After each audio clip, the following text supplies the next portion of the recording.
Hi friends, நம்ம சேனலில் நம்ம இன்றைக்கி என்ன பார்க்க போகிறோன்னா சுவையான சர்க்கரை பொங்கல் ரெசிபி தான் பார்க்க போகிறோம். அது பண்ணுறதுக்கும் ரொம்ப ஈஸி தான். வாங்க நம்ம வீடியோக்குள்ளே போகலாம். நான் இன்றைக்கி சர்க்கரை பொங்கல் பாத்திரத்தில் தான் செய்ய போகிறேன். அந்த பாத்திரத்தில் 1 கப் பச்சரிசி எடுத்து வச்சுருக்கேன், அதை சேர்த்துக்கோங்க. அதாவது ஒரு 250 கிராம் இருக்கும். அப்புறமா ஒரு 1/4 கப் பாசிப்பருப்பு சேர்த்துக்கோங்க. அதை ஒரு 2-3 தடவை தண்ணி ஊற்றி நல்லா கழுவி வாஷ் பண்ணி எடுத்து வச்சுருங்க. நம்ம அதில் தண்ணி சேர்க்கணும். நான் 1 கப் பச்சரிசி எடுத்திருக்கேன், அதுக்கு 5 கப் தண்ணி சேர்க்கணும். நான் 4 கப் தண்ணி சேர்த்துட்டு அப்புறமா 1 கப் பால் சேர்க்க போகிறேன். ஃபஸ்ட்டு நம்ம 4 கப் தண்ணி ஊற்றிக்கலாம். நல்லா கொதி வந்ததும் அப்புறமா அதை சிம்மில் வச்சுருங்க அடுப்பை. அது சிம்லேயே இருந்து நல்லா குழஞ்சி வரட்டும்.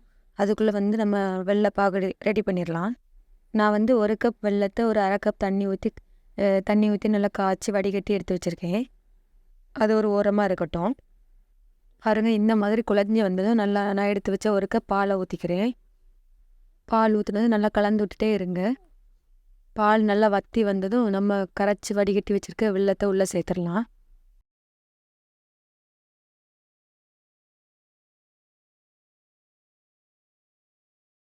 அப்புறமா கொஞ்சமாக வாசனைக்காக ஏலக்காய் தூள் சேர்த்துருக்கேன்.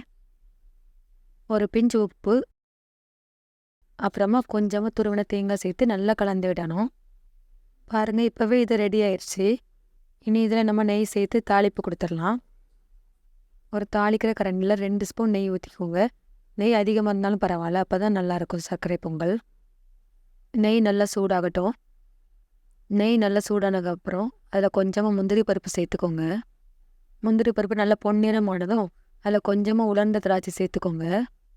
திராட்சை நல்லா பலூன் ஆனதும் நம்ம ஸ்டவ் ஆஃப் பண்ணிவிட்டு பொங்கலில் சேர்த்துட வேண்டியதான். சேர்த்துட்டு நல்லா கலந்து விட்டுக்கோங்க. பாருங்கள், இந்த மாதிரி நமக்கு கொஞ்சம் தண்ணியாக தான் இருக்கணும். அப்போ தான் 6 நாள் நமக்கு சர்க்கரை பொங்கல் கெட்டியாகாமல் இருக்கும்.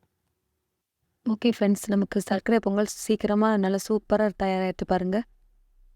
நீங்களும் இதே மாதிரி இதே அளவுகளோட நீங்கள் வீட்டில் செஞ்சு பாருங்கள், எனக்கு கமெண்டில் சொல்லுங்கள். ஓகே ஃப்ரெண்ட்ஸ், இந்த வீடியோ பிடிச்சிருந்தால் லைக் பண்ணுங்கள், ஷேர் பண்ணுங்கள், கமெண்ட் பண்ணுங்கள். மறக்காமல் நம்ம சேனலை சப்ஸ்கிரைப் பண்ணிக்கோங்க. Bye friends.